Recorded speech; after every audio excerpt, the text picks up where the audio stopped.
नमस्कार दोस्तों, India news का डिजिटल प्लेटफॉर्म पर आपका स्वागत है।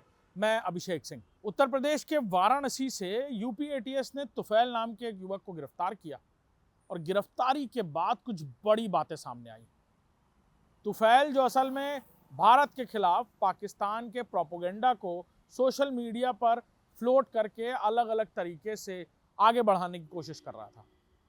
एटीएस को जानकारी मिली कि तुफैल नाम का ये लड़का पाकिस्तान की कुछ एजेंसीज के साथ ना सिर्फ संपर्क में है, बल्कि पाकिस्तान के द्वारा फंडेड और सपोर्ट किए गए एक आतंकी संगठन तहरीके लब्बैक के चीफ मौलाना साद के वीडियोस लगातार फ्लोट कर रहा है।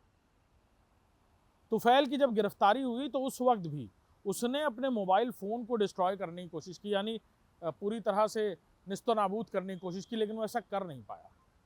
एटीएस की यूनिट ने उसे जब गिरफ्तार कर लिया, उसके मोबाइल फ़ोन को जब वो तोड़ने की कोशिश कर रहा था, तब उसके मोबाइल फ़ोन को उससे छीन लिया गया। इस मोबाइल फ़ोन का जब परीक्षण हुआ तब कुछ बातें सामने आई।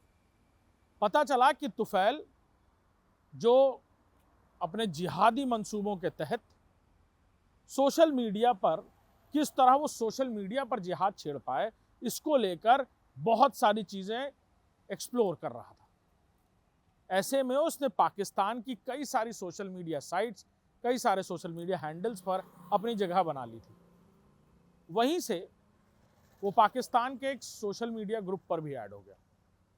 वहाँ से वो व्हाट्सएप ग्रुप पर ऐड हुआ पाकिस्तान के, और फिर उसे नफीसा के बारे में वहाँ से पता चला।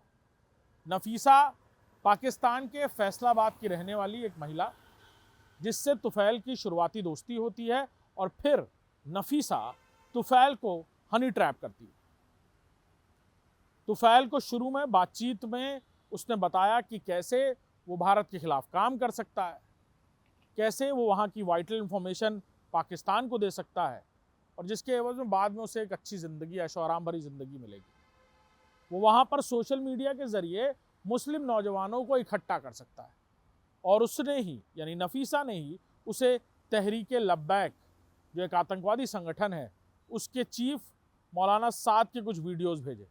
वीडियोस से तुफैल भी इतना प्रभावित हो गया कि उसने ये वीडियोस आगे फॉरवर्ड करना शुरू कर दिया। नफीसा के बारे में जानकारी मिल रही है कि नफीसा पाकिस्तान की आर्मी के एक ऑफिसर की पत्नी है, जो बाकायदा आईएसआई के लिए ये ब्रेन रेडिकलाइजेशन या ब्रेन वॉश का काम करती है, हनी ट्रैप करती है, और फिर ऐसे मुस्लिम नौजवानों को जो भारत में भटके हुए हैं, उन्हें भारत के खिलाफ इस्तेमाल किया जाता है।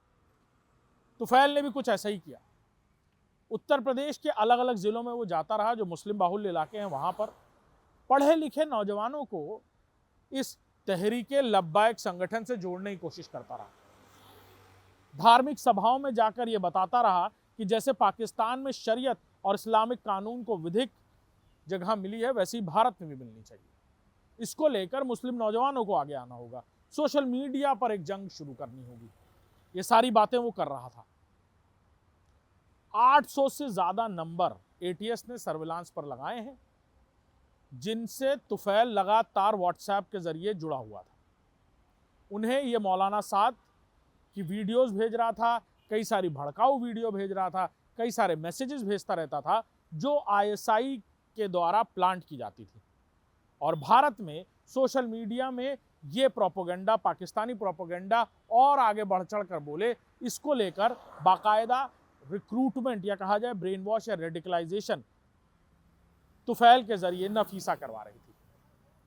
तुफैल से अब और भी जानकारियां मिल रही हैं, उसे रिमांड पर लिया जा रहा है, और फिर कुछ और बड़ी बातें सामने आएंगी।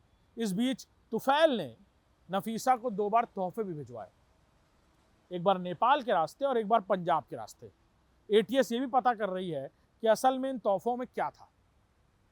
क्या नफीसा कोई रूट तैयार करवा रही थी तुफैल से, जिसके ज़रिए और भी चीज़ें भेजी जा सकें? कोई एक सेफ पैसेज तुफैल के ज़रिए तैयार हो रहा था पाकिस्तान तक का? हो सकता है इसके ज़रिए कुछ और सामान आता, कोई अटैक प्लान होता, या कुछ और। ये बातें अब एटीएस इन्वेस्टिगेट कर रही है।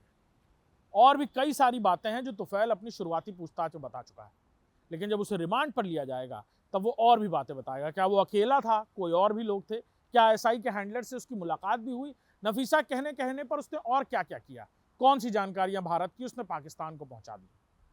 ये वो बातें हैं जो अब तुफैल से और भी जानकारियों में जल्द ही सामने होंगी। नमस्कार।